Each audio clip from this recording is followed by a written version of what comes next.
subhanallah ya, hari Ahad orang barangkali ada yang bertamasya, ada yang liburan dan sebagainya, antum memilih untuk mendekat kepada Allah Subhanahu wa taala.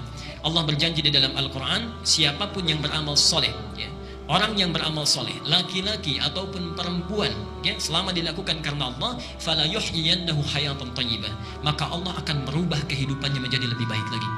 Oke. Dan ciri pertama kebaikan yang menjadi nilai kebaikan di mata Allah dan Rasulnya, ternyata bukan meningkatnya harta, perhatikan ya, bukan meningkatnya harta, bukan bertambahnya kedudukan, tapi ciri pertamanya disebutkan oleh Nabi, may yuridillahu bihi khaira yufaqqihhu fiddin. Siapa yang diinginkan oleh Allah untuk berubah menjadi orang yang lebih baik dalam pandangan Allah dan Rasulnya, ciri pertamanya yufaqqihhu fiddin, maka Allah akan pahamkan dia mengenai urusan agamanya. Allah akan berikan dorongan, dimotivasi agar dia mau belajar tentang urusan agamanya. Subhanallah. Jadi kalau misalnya antum ini para ayah ya, misal bertambah harta itu belum tentu baik kalau kita jauh dari Allah. Bertambah meningkat kedudukan, ibu punya suami ya, promosi jabatan suaminya, meningkat kedudukannya, tapi semakin jauh dari Allah. Salatnya tertinggalkan, tidak konsisten lagi ibadahnya, baik ya, Jumatnya jadi terlambat, itu belum tentu tanda kebaikan. Tapi ketika Allah menginginkan seorang jadi baik, dipahamkan dia mengenai urusan agamanya. Dia paham yang halal dan yang haram. Dia mengerti yang sunnah dengan yang bid'ah. Dia mengerti apa yang harus dikerjakan, apa yang harus ditinggalkan. Dengan itu dia tinggalkan yang haram, dia kerjakan yang baik. Orang seperti ini kata Allah, sekalipun dia meninggalkan yang menguntungkan dalam urusan dunia, antum bekerja ada hal banyak ribanya, mendapatkan pekerjaan lain, pindah. Dengan pekerjaan itu lebih dekat dengan Allah, maka Allah akan berikan janjinya, diganti oleh Allah dengan yang lebih baik lagi ya. Bahkan kalau berhijrah betul-betul kuat niatnya, subhanallah. Bapak misalnya Pak punya pekerjaan ya, di kantor gajinya misalnya sebulan 10 juta, tapi sholatnya terlambat. Dengan sebulan gajinya 1 juta, tapi sholatnya lancar, pilih yang mana? Saya tahu akan pilih 10 juta sholat lancar gitu ya. Cuma dua aja pilihannya. Baik ya. Orang yang masih belum ada pancaran rahmat Allah, dia akan kejar dunia 10 juta, yang penting masih bisa sholat ya. Tapi orang-orang yang mendapatkan bimbingan Allah, subhanallah, dia pindah hijrah. Perhatikan ketika dia berhijrah, diberikan jaminan oleh Allah, surah keempat An-Nisa ayat yang ke-100, wa may yuhajir fi sabilillah yajid lahu fil ardi muraghaman katsira wa sa'ah. Siapa yang bertekad hijrah kepada fi sabilillah, jalan aktivitas kehidupan yang ada naungan Allah di situ, lebih dekat dengan Allah, maka Allah berjanji yajid lahu fil ardi muraghaman katsira wa sa'ah. Harta yang dia anggap rugi, Allah akan ganti dengan yang lebih banyak. Dan kehidupannya akan lapang tanpa masalah.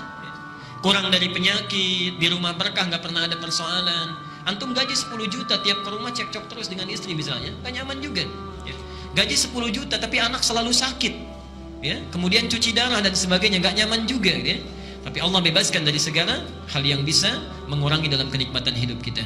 Nah, yang terakhir, ini sebagai motivasi juga, tidak cukup sampai di situ, itu baru dunia. Baru dunia.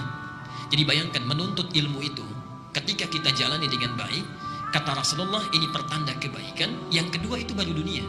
Lihat akhiratnya, lihat akhiratnya. Langsung disebutkan di 4 kitab hadis utama. Al-Bukhari kita temukan, di Adabul Mufrad, nomor hadis 746. Muslim kita temukan, Sahih Muslim nomor hadis 1389. Di At-Tirmidzi Al-Jami' As-Sahih ya, Al-Jami' As-Sahih atau Sunan At-Tirmidzi nomor hadis 2682. Dan yang terakhir di Ibnu Majah, ini yang paling lengkap, nomor hadis 219. Perhatikan kalimatnya, man salaka tariqan yaltamisu fihi ilman sahhalallahu lahu tariqan ilal jannah. Subhanallah. Siapa yang menyiapkan dirinya berangkat dari tempat dia tinggal menuju satu tempat untuk belajar dari sebagian tuntunan agamanya, sekalipun hanya sedikit saja, maka Allah akan ringankan, mudahkan langkahnya menuju surga. Sahhalallahu lahu tariqan ilal jannah. Ibu dan bapak sekalian, saya tidak henti-hentinya mengingatkan, hadis ini diambil oleh seseorang yang menempuh jalan dari Madinah ke Syam. Syam di Syria, yang jaraknya kalau pakai bis itu sehari semalam. Ini beliau berjalan, tadinya pakai kendaraan, dalam riwayat disebutkan unta, tengah jalan berjalan kaki. Bayangkan, jalan kaki dari Madinah sampai dengan Syria hanya untuk mendapatkan satu hadis ini saja. Sampai di tempat yang dituju, ditanya oleh sahibul hadisnya, yang punya hadis, "Indaka haja ukhra?" Anda tidak punya keperluan lain? Apa Apa jawabannya? La faqat uridul hadith. Tidak, saya hanya menginginkan satu hadith yang saya dengar orang lain tidak memilikinya kecuali Anda saja. Jalan kaki hanya untuk mendapatkan hadith.